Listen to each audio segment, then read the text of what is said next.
Calling ambulolo cool. With whatever we do. Jioni safu nola. With whatever we do. Hale yide munyu skula. Nyepamne ne kudlukula. Nyepangi ragala gena. Nyepamne ne kudlukula. Ibuloke numoto ni beti sola. Ibuloke dato ni betoto.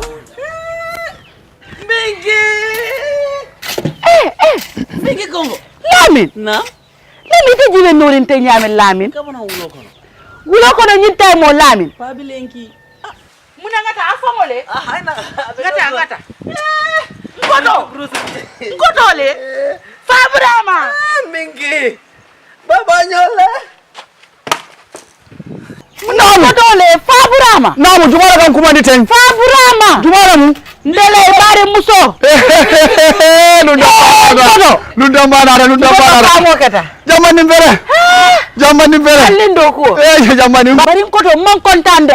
Bari jamani fana na mudu ma kontan. Ngoto minaka ngala min de fon filitala. Lamin jibe nori nyala. Lamin ila siran sama ne benki. Yala so tol sayni no ko mo lakko momo. Ngoto. Nam. Itedinte yalo ne Lamin hakilo diata bake karambu ngoto. Anu santeng ministry ko di ngole si suko na amake ko do holi de sibitun bagona ringa ala ni ko kede namo balo ala ni na ko na karta bulo be damna ala ni je ngodo nam ngoto mon kontan fere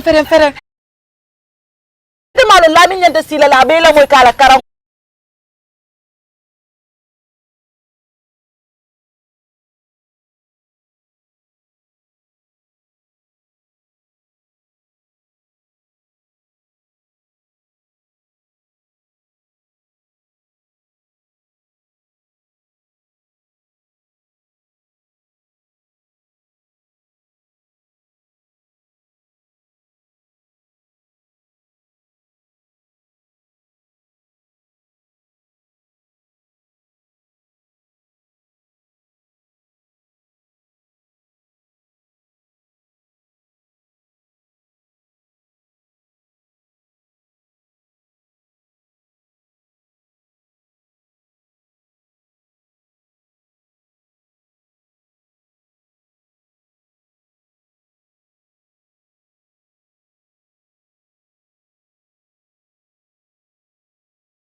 Better farmlands.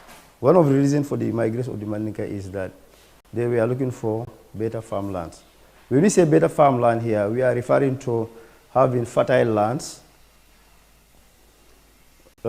favorable climatic conditions, and also conducive environment for agricultural purposes. So the Gambia was very fertile. It has adequate rainfall with adequate sunlight, and in addition to that, the area was sparsely populated. There were enough land where new settlers can settle and do their agricultural activities. So one of the reasons why they came is another reason for the Mandinka migration into the Gambia is in search of favorable commercial opportunities. Some of the Mandinka traders wanted to move out of Mali to go and settle in other areas where there were. And in the Gambia, there existed huge commercial opportunities. So therefore, they decided to come and take advantage of the existing commercial opportunities and settle in the Gambia. Another important reason for the Mandinka migration into the Gambia was that they were trying to escape from the political instability and the social unrest. Political instability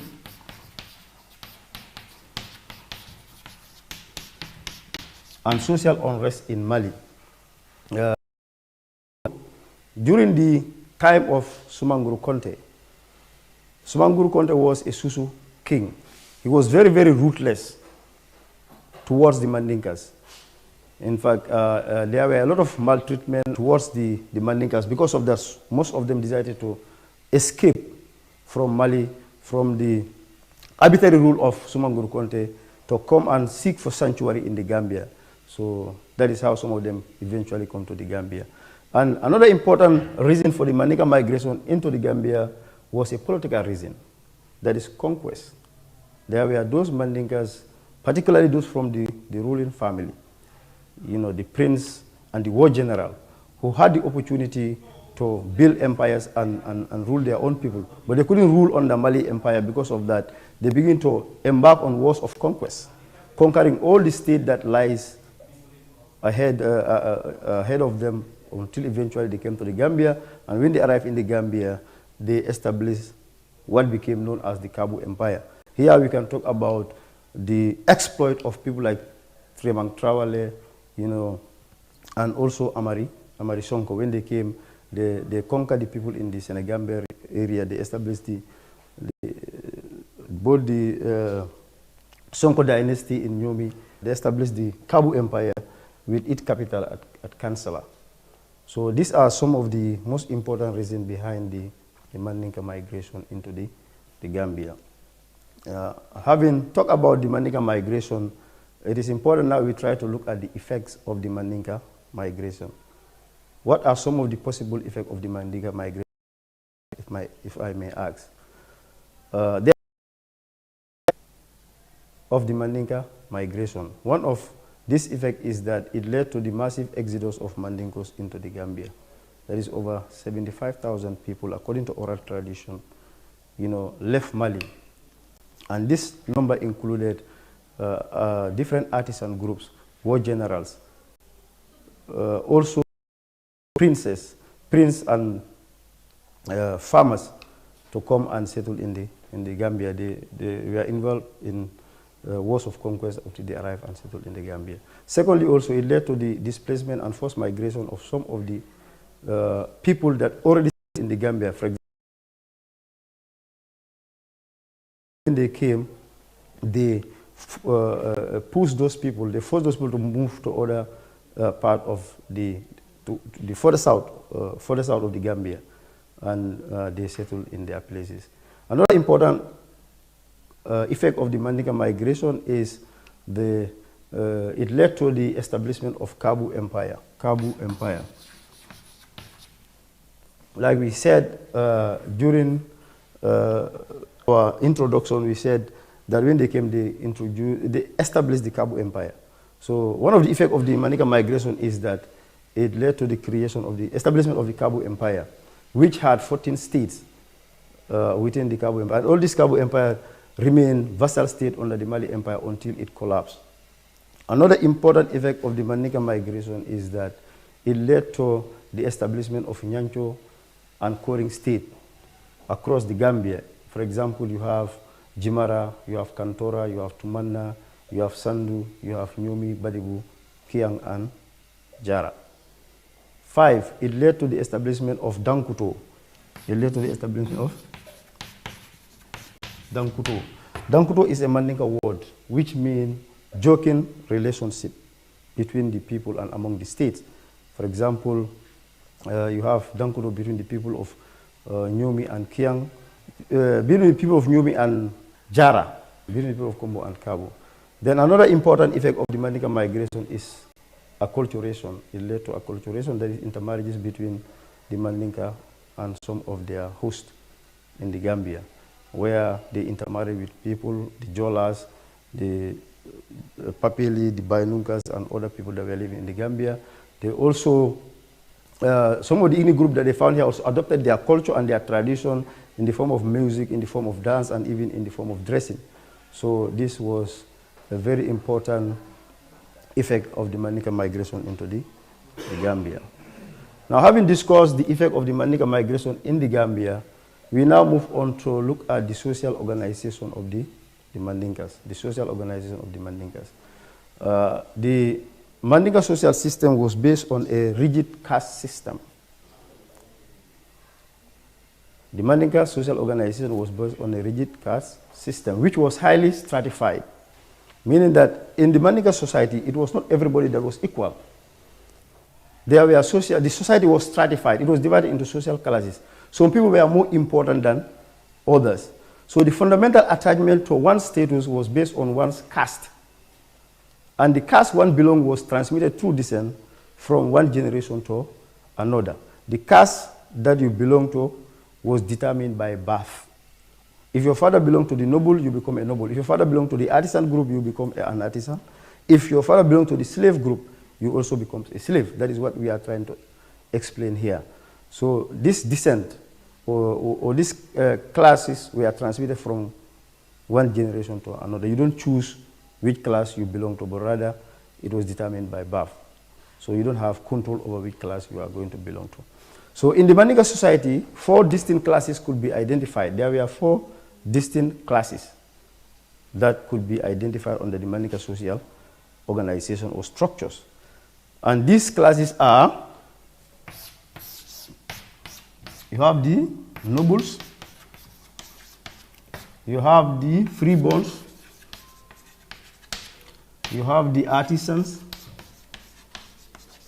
and you have the slaves.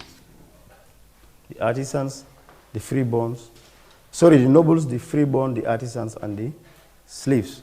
The nobles, this one were on top of the social tier. They were at the highest rung of the social ladder. And they belong to the royal family. They belong to the royal family and the war generals. This class consisted of the king, the queen, the prince, princesses, the war general, and their family members. They occupied the highest rung of the social ladder. They were the most important in the Mandinka society. They were at the top. Then followed by the freeborns. The freeborns are also known as the professionals or the commoners. They were second, they were next in importance. They were also very, very important in the Mandinka social structure. Okay, they were the foros. We call them in Mandinka they are called the foros. Okay, they were born freely with some special privileges and influence in society. They could be very, very rich. They could be very influential in society. Okay, and they have no attachment. This is why they call freeborn. They are not attached to any family. So long as they obey the laws of the land, they can go about their business. They are free to go about their businesses without any interruption. Then the third social class was the artisan group. The artisans were the Nyamolo group. In Mandinka, we call them the Nyamolo group. And this group consisted of the Numo. Numo means the smiths. Numo means the smiths. Then you have the Frabo, who were the leather workers. Some call them Frabo Garanke. And you also have the Jalo, which were the griots. They were the artisan group. They were very, very important because most of the things that were needed by the society was provided by this particular class. They have skills. They can use their hand to make. They have what is called handicraft. They are very good at that. In fact, the level of civilization that we enjoy as a society to a very larger extent depended on the artisan group. Then those who occupy the lowest rung of the social ladder, the people that were the least important in the Mandinka society, were the slaves. When we talk about the slaves, of course, we have different categories of slaves. We have the household slave or the domestic slaves. These were slaves that work in their master's household, understand? Like domestic servants. They do all the household chores for their masters. Then we also have the commercial slaves. On the commercial slave, we have the war booty slave, that is those slaves that were captured during war, that is the prisoners of war, if you like. We also have criminals, people who committed rape or killed people in society, the socially undesirable elements were referred to as the commercial slave, because those slaves could be sold. We also have the debtors. Okay? Those slaves whose maybe their parents borrow money and they couldn't pay, they were used as debtors. So these were the different categories of slaves under the Mandinka political social system. Now, having talked about the social organization or the social structure of the Mandinkas, we now move on to look at the political organization of the Mandinkas, the political organization of the Mandinka. So the Mandingo had a centralized system of government. They have a centralized system of government, which was headed by the Mansa. The administration was based on 3 levels of authority, or in hierarchical order. That is the village level, we have the lineage level, the village level, and the state level. People at each level had distinct role to play. What we are trying to say here is that if you look at the political organization of the Mandinkas, at the top you have the states, okay, which was headed by the Mansa. But the Mansa also have people that assist him at the village level, also at the lineage level. When we talk about the lineage level, we are talking about the family level. Understand? A lineage is a form of an extended family. Okay, so at the family level you have a head. Okay, and that head of the family was the advisor of the head of the family was the ruler in that family. So the eldest male member of the family was the head of the family. And with the advice of other male family heads, he supervised matters pertaining to birth, death, marriage, circumcision, divorce, inheritance, interfamily affairs, and other relations. That is at the lineage level. That is the extended family level. You have the family head. The family head was assisted by other male members of the family to decide on issues pertaining to the family. For example, birth. When somebody is born within the family, they decide when the christening will take place. When somebody died, also they decide when the burial will take place. Okay, when it is time for children to go to circumcision, they decide that. When there is divorce, inheritance, whatever, the family head will decide that with some elder within the family. Then the next level of authority or line of authority under the Mandinka political system was the village level. That is at the village level also. You know, the country has different villages. You have different villages combined together to form a community. So the village also, at the village level, sorry, we don't have the lineage level. Okay, at the village level, the head was, the alcalo was in charge, the alcalo. The alcalo was the head of the, and in the Mandinka political system, the eldest male member of the founding family of the village becomes the head of the village. Of course, the Mandinka has a patriarchal society. It was a male dominant society. It was the men that took up the leadership position. The alcalo was the head of the village. So with the help of other with the help of a council, the village, there's what is called a village council. When the village was big, it was divided into wards, or kabilo if you like. Each kabilo has a kabilo head, that is the ward head. So the kabilo heads, all the ward heads constituted what is known as the village council. So this village council is the one that helped the alcalo in the day-to-day running of the village.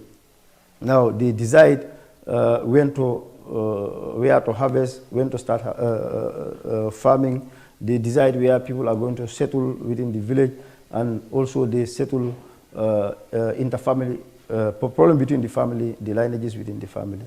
So that is at the village level. Then we move to the state level. At the state level, you have the Mansa was in charge. The Mansa was the highest authority. The Mansa, as head of state, represented the figure of leadership. He symbolized the unity of the Mandinka people. He was the head of state, you know, and he must come from the nobility group. Now, among other things, he was the commander-in-chief of the army. He also levied taxes and was the commander-in-chief of the army. So he was a very powerful figure in the Mandinka political dispensation. Now, having said that, now we move on to the features of the political organization of the Mandinkas, the feature of the political organization of the Mandinkas. One, we have the government was constituted by a hierarchy of kings. The government of the Mandinka was constituted by the hierarchy of kings. That is, the chiefs, the village heads, and the elders. You have the chief, the village head, and the elders. These are the people that assist the Mansa in the day-to-day administration of the state. Now you also have the king. The king was assisted by nobles. That is Pharaoh in his administration. The pharaohs assist the king in his administration. Number 3, the stability of the state depended on the nobles. It was the responsibility of the noble to provide security and stability for the state. If they cannot do that, then they would have failed. Number 4, the nobles were given powers to distribute the state land by the Mansa. The nobles at the village level or at the family level were given the powers to distribute land to their people. The Mansa subjects sought the approval of the noble in whatever they do. There was consultation between the master and his subject. Most of the time, the noble have to sought approval from the Mansa before they can do anything. So that consultation was very important. Number 6, succession to the throne was by rotation. Succession to the throne was by rotation. People will rotate. You know, those who are entitled to the throne, when you come from Bojankunda family, the next time the leader will come from Sanyankunda family and stuff like this. Why it was rotational. Number 7, the Mansa was regarded as intermediary between the subject and their ancestors. In the traditional Mandinka society, the Mansa was believed to have extraordinary powers. Because of that, he was seen to be the mediator, that is the interlocutor between the subject and their ancestors. Because there was this belief that, you know, the ancestors can still have some impact in the living. There was a relation between the living and the dead. So the Mansa was supposed to be an extraordinary human being who can see beyond what the eye can see. So therefore, he can always mediate between the living and the dead. That is what we mean. Then another important feature of the Mandinka political organization was that the Mansa had powers to recruit soldiers for the defensive and the offensive. Of course, security is important. It was the Mansa's responsibility to provide security. So because of that, he have the right to recruit the soldiers. And these soldiers will perform both the offensive and the defensive. Offensive here means that they try to conquer as many states as possible to expand the Mandinka Empire. The defensive here have to do with trying to defend the territorial integrity and the territory of your state. So those were some of the features of the Mandinka's political organization. Now we move on to the economic organization of the Mandinka. Economically, the Mandinka organized themselves into age sets or kafus. These kafus consisted of people of the same sex and age grade. They are like cooperative societies of modern times. They embark on economic activities and self-help projects. Mandinka, they organized themselves into age sets or kafus. Each age set or kafus were like societies. They raise funds, and most of the time the money that they have was kept and it was used as a revolving fund. If you have a problem, they give you the fund, you solve your problem. After some time, you pay the money, it is kept. So when another member needs it, they can access the fund. So that was how their society was organized. That was one of the things that they do. They have these kafus. Now these kafus were structured according to age and sex. These kafus were structured according to age and sex. For example, those people that belong to the same age bracket will belong to the same kafu. They form the same kafu. Then you have what was called the dinding kafu. Dinding kafu was the young unmarried men between the ages of 10 to 20 years. Then you have the kambane kafu, that is the young males between the ages of 20 to 40. You have keba kafu, and the keba kafu consisted of men over 40 years. You also have the sunkutu kafu, that is young unmarried girls. And you have the foro musu kafu, that is married women under the age of 40. Then you have the musu keba kafu, that is women over 40 years. So this is the end of this lesson presentation. And I have one question for you before we close this session. That is, examine the importance of age set under the Mandinka political or under the Mandinka traditional society. The importance of age set under the Mandinka traditional society.